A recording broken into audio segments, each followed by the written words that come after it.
يا الله يا رحمن يا رحيم.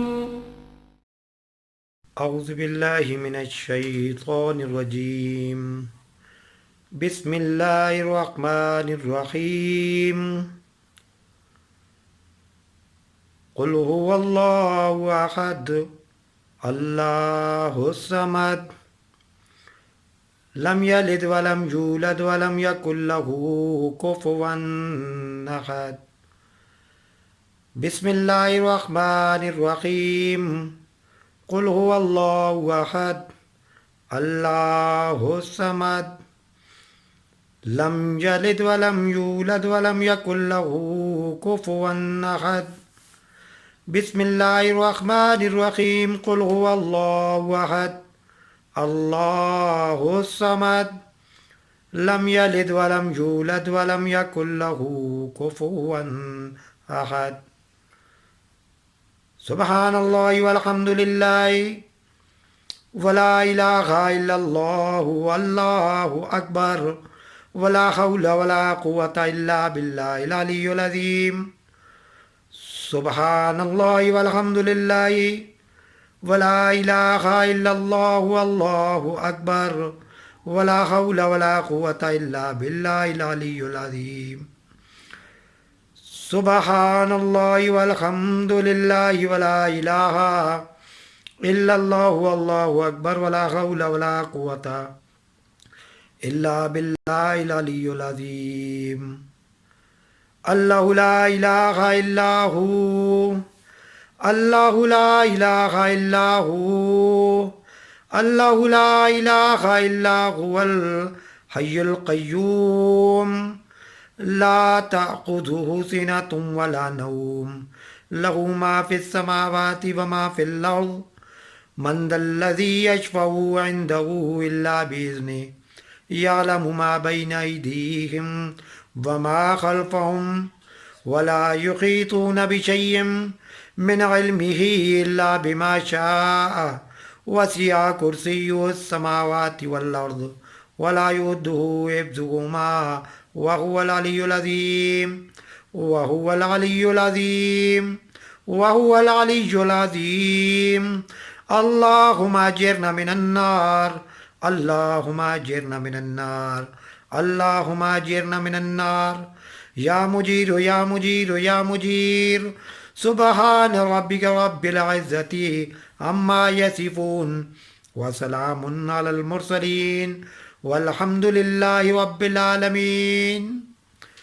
اللهم صل على محمد وعلى آل محمد كما صليت على إبراهيم وعلى آل إبراهيم إنك حميد مجيد. اللهم بارك على محمد وعلى آل محمد كما باركت على إبراهيم وعلى آل إبراهيم إنك حميد مجيد. بسم اللہ الرحمن الرحیم. آج ہم نے جس موضوع پہ گفتگو کرنی ہے وہ ہے آج کے دن کی مناسبت یعنی شب برات. ہم دیکھتے ہیں کہ جیسے ہی یہ شعبان کا مہینہ شروع ہوتا ہے اور ہماری طبیعت میں اندرونی کیفیات میں محسوسانہ اور غیر محسوسانہ طریقے سے تبدیلی واقع ہونا شروع ہو جاتی ہے. اور وہ تبدیلی کیا ہوتی ہے؟ وہ ہے اکتاہٹ. وہ ہے کسی چیز سے لا تعلقی شروع ہو جاتی ہے. خاص طور پہ معمولات میں اکتاہٹ اور لا تعلقی کا دل کرنے لگ جاتا ہے. کھانے پینے کی روٹین دیکھ لیں، آپ میں اکتاہٹ شروع ہو جاتی ہے. آپ کے اندر کہیں یہ چل رہا ہوتا ہے کہ ہمیں کھانا نہ کھانا پڑے. یہ بات چل رہی ہوتی ہے کہ ہمیں یار یہ زیادہ میل جول جو ہے نا یہ نہ کرنا پڑے. اس کیفیت کے مجموعے کو اگر ہم عربی اصطلاح میں منتقل کریں تو وہ میرے خیال میں بنتا ہے برات. عام فہم لوگوں میں لوگ اس کو کچھ اور مطلب لیتے ہیں، اسی وجہ سے وہ اس کو خوشی کا ایک سمبل سمجھتے ہوئے خوشی بھی مناتے ہیں، پٹاخے بھی پھاڑتے ہیں، جو بھی ہے۔ لیکن یہ ہے برات لا تعلقی، یہ مہینہ لا تعلقی کا مہینہ ہے، یہ مہینہ گناہوں سے لا تعلقی کا اظہار کا مہینہ ہے، یہ مہینہ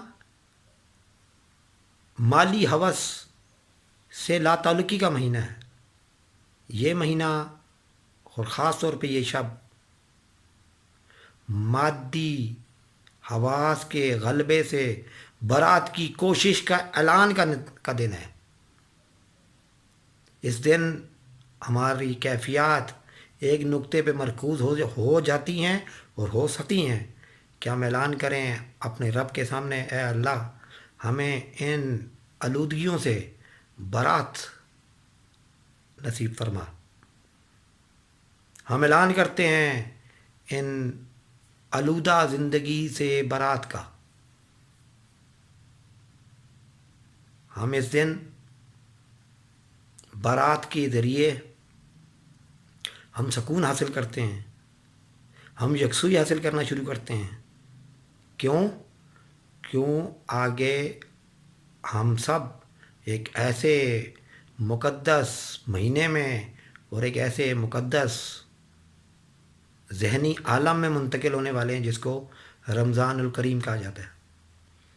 یہ وہ رمضان جس میں اللہ تبارک و تعالیٰ فرماتے ہیں کہ اس دن اس مہینے میں رکھنے والے روزے دار کی جزا میں خود ہوں۔ تو اس لیلۃ القدر کی طرف سفر کرنے کی جو ابتدا ہم نے پریکٹس جو شروع کی وہ شبان سے شروع کر دی، آج کی رات سے، شب برات سے۔ یہ ایک سفر ہے شب برات سے شب قدر تک کا۔ اس میں مختلف گفتگو ہمارے سامنے آتی رہتی ہے، تحریریں سامنے آتی ہیں۔ دیکھیں قرآن پاک میں 2-3 راتوں کا ذکر ہے، لیلۃ المبارکہ ہے، لیلۃ القدر ہے، اور ایک وہ رات جس میں سیدنا حضور صلی اللہ علیہ وسلم نے کی طرف اشارہ ملتا ہے کہ وہ اس رات معراج کی طرف سفر فرمایا تھا آپ صلی اللہ علیہ وسلم نے۔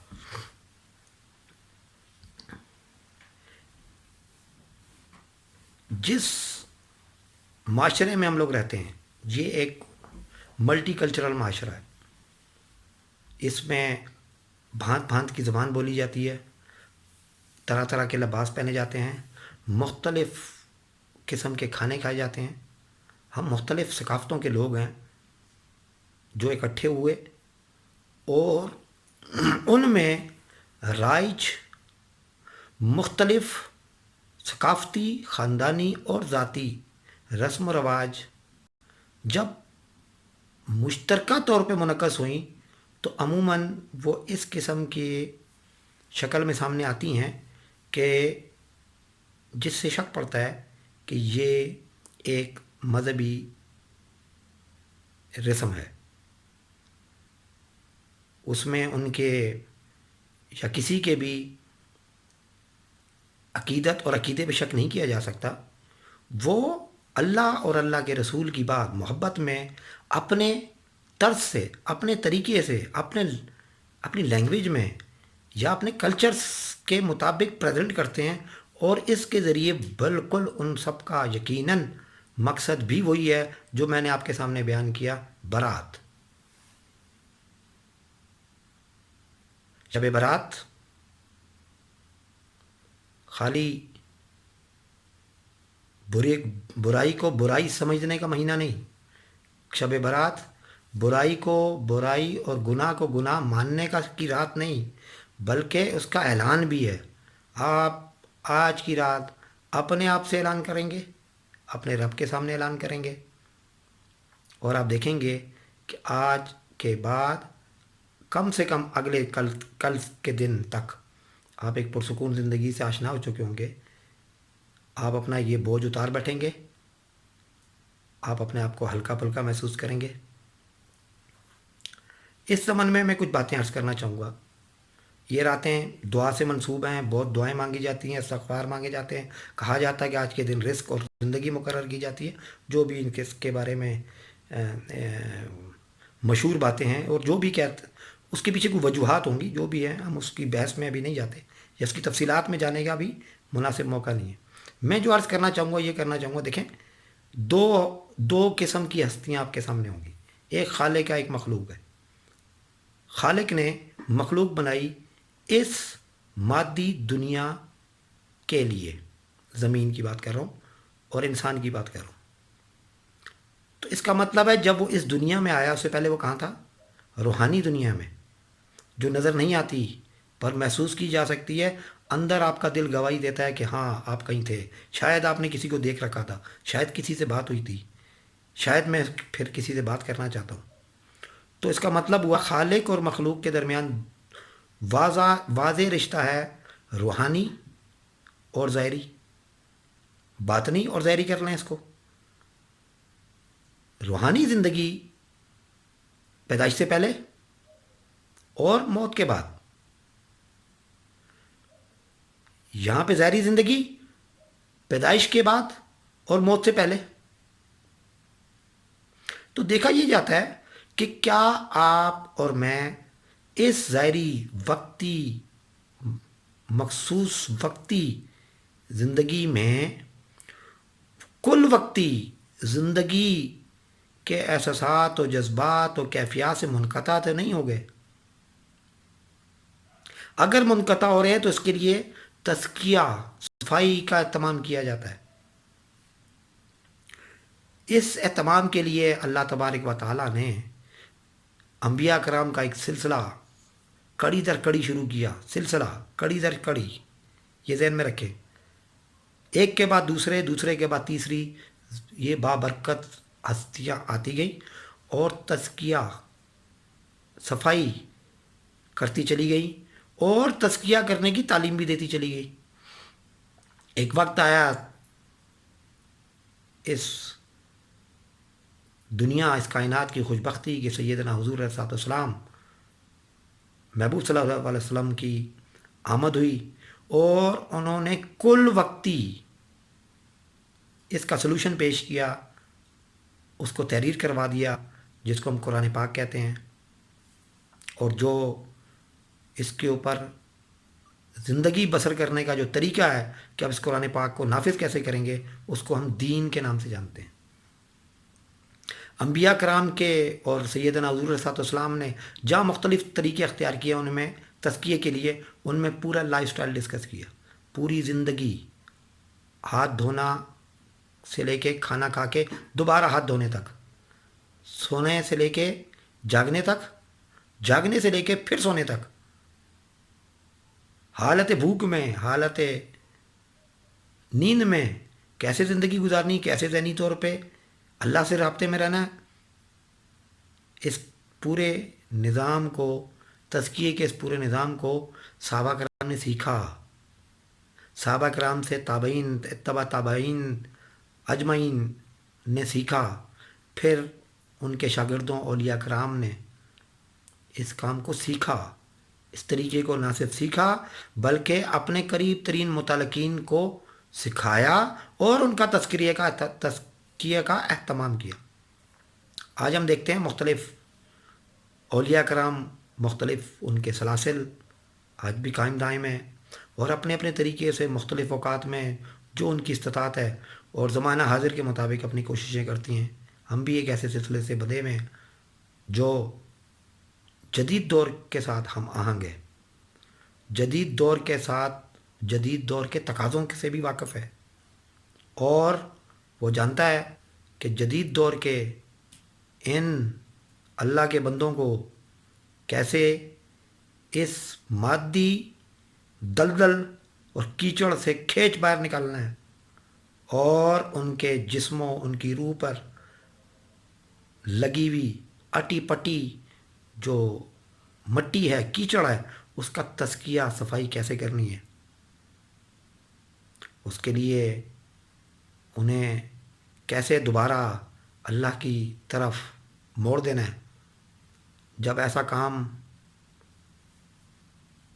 سستی کے ساتھ ہو رہا ہو تو دیکھا یہ جاتا ہے کہ اللہ اور اللہ کا نظام اس ماحول میں، اس معاشرے میں مداخلت کرتا ہے اور اس کام کو تیزی سے کرنے لگ جاتا ہے تاکہ ہم تزکیہ حاصل کریں. جس کی حال واضح مثال آج کا کرونا کی وبا. اس عرض کا، یہ زمین میری اور آپ کی دھرتی ماں، یہ عرض، یہ زمین، اس پہ ہمیں خلافت کے لیے بھیجا تھا. میرا خیال میں اللہ کے نظام نے محسوس کیا کہ ہم اس کے ساتھ انصاف نہیں کر پا رہے. اللہ نے کل انسانوں کو آج کے دن تقریباً کل انسانوں کو محصور کر دیا تاکہ زمین اپنے آپ کو ریپیئر کر سکے. الحمدللہ ہم آج اس ریکارڈنگ کے ذریعے اور ہم ایک اجتماعی فورم پہ اکٹھے ہیں یہ گفتگو کرنے کے لیے، ذہن کو ارادتاً اللہ کی طرف لے جانے کے لیے، اور انشاءاللہ ہم اس میں کامیاب ہوں گے. ہم کامیاب ہوتے ہیں، وقتی کامیابی بھی ملتی ہے اور کل وقتی بھی ملتی ہے. ہم سب نے کیا کرنا ہے؟ اپنے اپنے گھروں میں قائم رہیں اور برات کا اعلان کریں. اعلان کریں اپنے آپ سے، اپنے ساتھ وعدہ کریں، برات، اس کیچڑ سے، اس چپک سے، اس چمک سے برات کا اعلان کریں. ارادہ کریں کہ اللہ آپ کو اپنی راہ میں قبول کرے. آپ سے، مجھ سے اللہ تبارک اپنا کام لے، جو کام ہے خلیفہ کا. ہم یہاں خلافت کے لیے آئے تھے. ہم نے بھیڑ بکریوں سے بھی بری طرز زندگی اپنا لی تھی. اللہ تعالیٰ مجھے بھی توفیق دے، اللہ تبارک و تعالیٰ آپ کو بھی توفیق دے کہ اللہ تبارک و تعالیٰ ہمیں خالق اور مخلوق کے رشتے کو سمجھنے کی توفیق دے. اس کے بعد اللہ تبارک و تعالیٰ آپ صلی اللہ علیہ وسلم کے ذریعے پہنچائی گئی کتاب قرآن کریم کو اپنے اوپر نافذ کرنے کی صلاحیت اور توفیق دے. اللہ تبارک و تعالیٰ آج کے دن ہمیں حرام حلال کی تمیز سیکھنے کی توفیق دے. ہمیں اس سے بھی برات کرنی ہے. ہمیں حرام کے قریب نہیں جانا ہے. خالی غیر اللہ کے نام کے ذریعے ذبح کیا ہوا جانور ہی حرام نہیں ہوتا ہے. اللہ اور اللہ کے رسول کے بتائے ہوئے طریقوں کے برخلاف جمع شدہ پیسہ بھی حرام ہے. اس پہ بھی اللہ اور اللہ کے رسول کی مہر نہیں لگے گی، وہ حلال نہیں ہوگا. ایسے رشتے حرام اور حلال ہوتے ہیں. اعلان کیجئے حرام رشتوں سے برات کا. اللہ تبارک و تعالیٰ دیکھیے گا ہمیں توفیق دے گا. ہمیں ہماری کوششوں کو، ہماری دلی قلبی کیفیات کو جاننے کے بعد، جانتے ہوئے ہماری مدد کو پہنچے گا. اللہ کے فرشتے ہماری مدد کریں گے. بہت سارے لوگوں کو موقع ملا ہے آج. ان کو چاہیے وہ اپنے اپنے گھروں کی خیر و برکت کے لیے دعا کریں. وہ اپنی ذات کے لیے خیر و برکت کی دعا کریں. وہ اپنے چاہنے والوں کی خیر و برکت کی دعا کریں. اپنی متعلقین، اپنی گلی محلے کی خیر و برکت کے لیے دعا کریں. ان سے دل صاف کریں. اپنے شہر کے لیے دعا کریں، اپنے ملک کے لیے، اپنی اس دنیا اور پوری کائنات کے لیے دعا کریں. آپ اپنے لیے نہ دعا کریں، خالی انسانوں کے لیے دعا نہ کریں. آپ کوے چڑیا کے لیے دعا کریں. آپ کتے اور بلی کے لیے دعا کریں. آپ گائے اور بھینس کے لیے دعا کریں. یہ اللہ کے اعلی کار ہیں، یہ اللہ کے آلات ہیں جس کے ذریعے وہ آپ کو مطمئن اور پرسکون زندگی عطا کرتے ہیں. آپ ان کی بھی قدر کریں، آپ ان کی بھی دعائیں لیں. حرام سے دور، حلال کے قریب. جیسے ہی پہنچیں گے اللہ اپنے راستے پہ ڈال دے گا. جیسے ہی آپ کو اپنے راستے پہ ڈالے گا تو دو چیزیں آپ میں بڑی تبدیلی آئے گی. یہ میں میں وثوق سے کہہ سکتا ہوں، پہلی چیز سب سے بڑا گناہ، آپ شرک سے دور ہوتے چلے جائیں گے. اور نمبر 2، شرک کے بعد دماغ کے اندر سے ٹیڑھا پن نکل جاتا ہے. آپ اور میں انشاءاللہ غلو سے بھی باہر نکل جائیں گے. اور جیسے ہی ہم غلو سے باہر نکلیں گے، ہمیں ہر چیز سیدھی، اللہ تعالیٰ کی بتائی ہوئی ہر بات ستھری سیدھی طریقے سے سمجھ میں آنے لگ جائے گی، تاکہ ہم اس پہ عمل کر سکیں. ہمارے نہ عمل کر سکنے کی وجہ صرف میرے بہنوں بھائیوں غلو ہے، اور وہ غلو ٹیڑھا پن شریک کر دیتا ہے. لوگ شرک صرف یہ نہیں ہے کہ کسی کو کچھ مان لینا، شرک یہ ہے کہ آپ کا یہ بھی ماننا کہ پیسہ آپ اس کے ذریعے آپ کھانا کھاتے ہیں. کروڑوں آبادی، اربوں آبادی محصور ہے، سب کھانا کھا رہے ہیں اور کھائیں گے، بغیر پیسوں کے کھا رہے ہیں اور زیادہ کھا رہے ہیں. میرا مشاہدہ ہے، میں نے پچھلی گفتگو میں بھی شاید عرض کی تھی کہ میں دیکھ رہا ہوں کہ ہمارے دوست، میرے متعلقین موٹے تگڑے ہو رہے ہیں، صحت مند لگ رہے ہیں، نیندیں پوری ہو رہی ہیں اور کھا رہے ہیں. آئندہ بھی آپ کھائیں گے، یقین کیجئے. اللہ تعالیٰ آپ کی کوششوں کو قبول کرے گا، اور اس کی نشانی کیا ہوگی؟ آپ شرک اور غلو سے باہر نکلیں گے. اور جیسے شرک اور غلو سے باہر نکلیں گے، آپ کو قرآن پاک کی اہمیت کا احساس ہوگا. جب آپ قرآن کی طرف مڑیں گے، آپ وہاں سے فائنل چیز ہدایت ملے گی. قرآن کا پڑھنا، ترتیل عربی، یہ پہلا ایک الگ چیز ہے. اس کے بعد اس کا معنی کا پتہ ہونا بالکل الگ چیز ہے. اس کے بعد اس کا فہم داخل ہونا ایک الگ چیز ہے. اس کے بعد اس کی روح ہے، کس میں کہا کیا جانا چاہ رہے ہیں، وہ آپ میں اترنا شروع ہو جائے گا. جیسے ہی اترے گا اس کو ہدایت کہتے ہیں. آزما کے دیکھیں. آج سے آپ کی تیاری کا دن شروع ہے. آج سے آپ نے تیاری کرنی ہے ماہ رمضان کی. آہستہ آہستہ آپ نے اپنی نیندوں کو کنٹرول کرنا ہے، اپنے کھانے کے عادات و اعتبار کو کنٹرول کرنا ہے، میل جول کی عادتوں کو کنٹرول کرنا ہے. اور آپ دیکھیں گے کہ آپ آہستہ آہستہ اللہ تعالیٰ کے قریب ہوتے چلے جا رہے ہیں. آپ رمضان کے ماحول میں داخل ہوتے جا رہے ہیں. اور اس ماحول کا انتہائی انجام کیا ہے؟ اللہ کی ذات خود. وہ کیسے ملتی ہے، کیسے داخل ہوتی ہے، وہ اللہ کا طریقہ ہے، جس طرح وہ چاہے. آج کے دن میں آپ کے سامنے اپنے ان تمام جو میں نے معروضات پیش کی، جو تمام وجوہات بیان کی، ان سے برات کا اعلان کرتا ہوں. آپ بھی کیجئے، میرے لیے بھی دعا کیجیے گا. السلام علیکم ورحمۃ اللہ وبرکاتہ. یا اللہ یا رحمان یا رحیم.